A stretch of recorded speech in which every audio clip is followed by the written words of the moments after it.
Bonjour à tous, cette vidéo est destinée aux étudiants de première année tronc commun SEGC. Elle porte sur la matière de l'histoire des faits économiques et nous allons la consacrer à la première partie du deuxième chapitre intitulé « Les faits économiques au Moyen-Âge ». Dans cette première partie, nous présenterons les principales caractéristiques des 1000 ans du Moyen-Âge occidental. Avant de démarrer la présentation, rappelons les deux objectifs spécifiques de cette première partie du cours.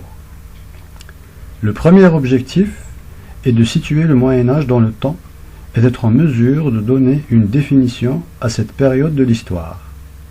Le deuxième objectif est d'être capable de décrire les caractéristiques économiques de l'Occident durant le Moyen-Âge, c'est-à-dire les caractéristiques de l'économie domaniale et de l'économie féodale.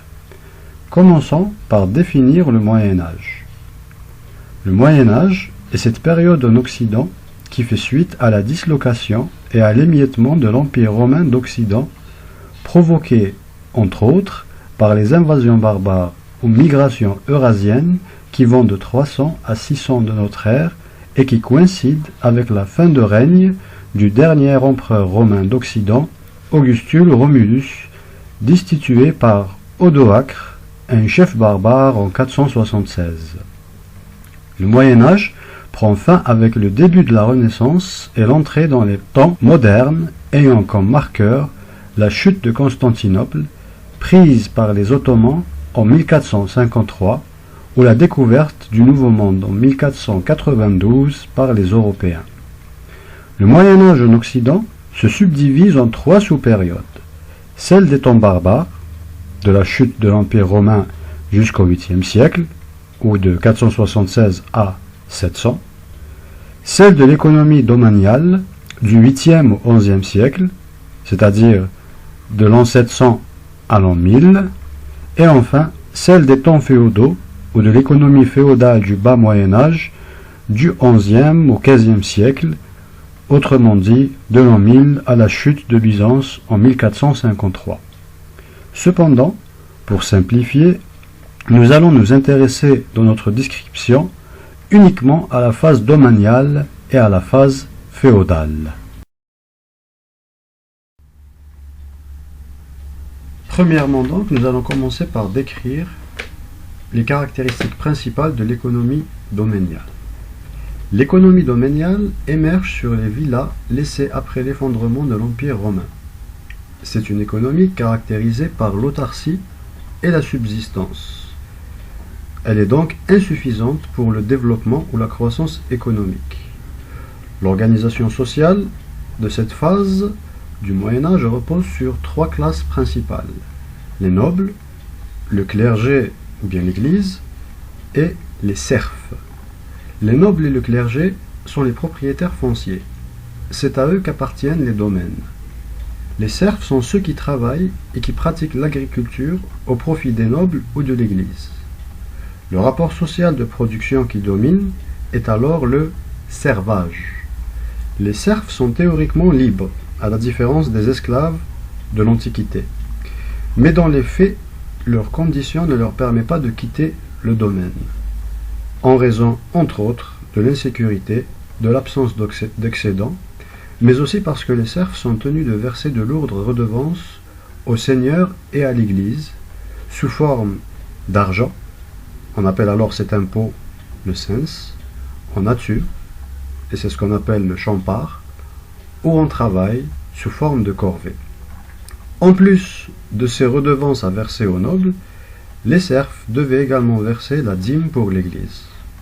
En échange, les serfs ont le droit de cultiver la terre et d'utiliser l'infrastructure, par exemple les fours pour cuire le pain ou les moulins pour faire de la farine. La tradition orale de l'Antiquité ayant permis de transmettre que certaines cultures appauvrissent le sol, la terre durant l'économie domaniale est soumise à un assolement biennal, c'est-à-dire que chaque sol est cultivé en blé, par exemple pour l'année N, laissé en jachère pour la pâture l'année suivante. Ainsi, les rendements sont faibles et ne laissent pas de place pour le commerce.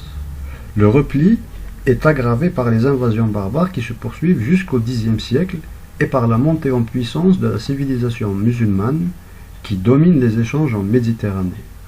Cette domination des musulmans sur le commerce en Méditerranée va induire une interdiction papale pour l'Europe occidentale de pratiquer le commerce. La deuxième phase du Moyen Âge occidental est la phase de l'économie féodale. Vers l'an 1000, c'est-à-dire au XIe siècle, et sous l'action pacificatrice de l'Église, les invasions barbares cessent et les domaines se regroupent en féodalité et en seigneurie. Les relations de vassalité vont alors lier le roi au grand seigneur et ces derniers aux petits seigneurs. C'est le système féodal caractérisé par le fief qui prend place. D'ailleurs, le mot féodal dérive à l'origine du mot fief. Qu'est-ce qu'un fief? Le fief, c'est un revenu ou bien un bien qu'un vassal acquiert d'un suzerain, c'est-à-dire d'un grand seigneur, et le vassal a ainsi le droit de faire fructifier ce bien en échange de sa loyauté, de services et surtout d'un soutien militaire fourni au suzerain. Le fief peut également être défini comme étant un prêt héréditaire en échange de services militaires. Les ordres sociaux existants durant la période domaniale ne changent pas, c'est-à-dire que les principales classes sociales sont toujours les nobles, le clergé et les serfs, et le rapport social de production dominant est toujours le servage. Cependant, des améliorations économiques vont apparaître et permettre à cette période d'être qualifiée de période d'expansion médiévale. Nous citons 6 de ces améliorations. La première amélioration à retenir, c'est l'amélioration des rendements agricoles. En effet, l'assolement va passer d'un assolement biennal à un assolement triennal. La terre va donc être laissée en jachère qu'une année sur 3 au lieu d'une année sur 2 durant la période domaniale. Et chaque sol va être destiné une année à la culture de céréales, par exemple, la deuxième à celle de légumineuses, et la troisième année, elle sera laissée au pâturage. Également, l'arère va être remplacée par la charrue, ce qui va faciliter l'activité agricole et donc améliorer les rendements agricoles. Deuxième amélioration, c'est la reprise de l'échange, la spécialisation et l'émergence de la petite industrie. Puisque nous venons de citer un accroissement des rendements agricoles et plus de sécurité en raison de la pacification, donc il faudra penser à 3 améliorations.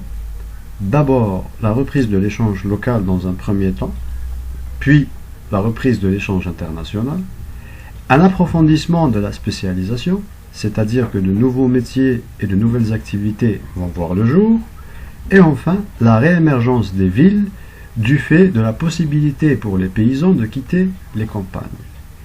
Un échange dans les villages de proximité va alors naître, et c'est à ce moment que les foires vont prospérer, comme les foires de Champagne. Les serfs étant théoriquement libres, certains vont pouvoir quitter les fiefs et rejoindre les villes où des quartiers d'artisans vont apparaître. On va pratiquer par exemple la métallurgie, le travail du cuir, la production de la laine, et il va également y avoir une redécouverte de l'énergie éolienne et hydraulique, c'est-à-dire qu'on va réutiliser les moulins à vent et les moulins à eau qui étaient déjà utilisés durant l'Antiquité. Et par conséquent, l'activité de la petite industrie va s'améliorer puisque on peut compter désormais sur 2 autres sources d'énergie en plus de la force des hommes et de l'attraction animale. Troisième amélioration, c'est l'émergence des premières spécialisations internationales. En effet, durant la phase féodale, des pays vont commencer à se spécialiser dans des vocations économiques. Par exemple, l'Italie dans certaines gammes de textiles et certaines de ses villes dans le commerce maritime. Venise et Gênes étant souvent cités en exemple. L'Angleterre va se spécialiser quant à elle dans l'élevage des moutons et va exporter de la laine. La Flandre, qui se situe dans la région de la Belgique actuelle, va elle se spécialiser dans l'industrie de la laine. Quatrième amélioration, on va avoir la naissance des premières ligues commerciales et l'une des plus connues est la Ligue hanséatique.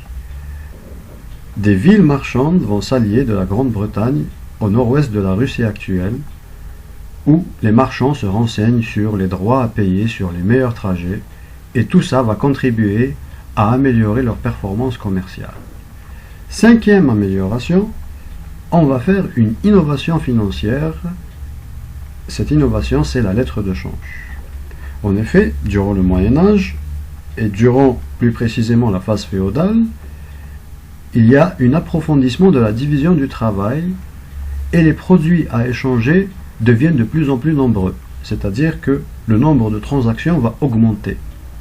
Et cette augmentation des transactions va faire que l'or et l'argent vont manquer comparativement à l'augmentation du volume des échanges. Par ailleurs, il y a une constatation de la multiplication de monnaies d'or et d'argent frappées à l'effigie des seigneurs. C'est-à-dire que beaucoup de seigneurs, car il n'y a pas encore d'État unificateur à ce moment, vont battre monnaie, et il faut signaler que lorsque plusieurs monnaies circulent en même temps, la mauvaise monnaie chasse la bonne. C'est la fameuse loi Gresham. Et cela conduit à un manque de liquidité. Ces deux phénomènes, ajoutés au risque de se déplacer avec d'importantes quantités d'or, va favoriser une innovation financière qui est la lettre de change, on appelle aussi traite communément. C'est une reconnaissance de dette qui peut servir d'instrument de paiement. Dernière amélioration que nous retenons pour la période féodale, c'est le développement de l'activité bancaire. En effet, l'activité bancaire étant un dérivé de l'activité marchande, elle va être pratiquée par les ligues hanséatiques et contourner l'interdiction du prêt usuraire. Avant de finir cette première partie qui porte sur le Moyen-Âge en Occident, nous faisons néanmoins une remarque, c'est-à-dire qu'à côté des faits économiques qui montrent cette expansion médiévale, deux événements dramatiques vont caractériser la période: la peste noire et les croisades. Du XIe au XIIIe siècle, les croisades se sont succédées pour soustraire notamment Jérusalem aux musulmans, preuve du poids de l'Église dans la société médiévale. La croissance démographique pourrait également expliquer le phénomène à travers la recherche de nouveaux territoires. La peste noire, quant à elle, qui avait débuté en Chine, sera transmise par les marchands au milieu du XIVe siècle, faisant 25 millions de morts en 5 ans, entre le tiers et la moitié de la population européenne. C'est tout pour cette première partie des faits économiques au Moyen Âge. Je vous remercie.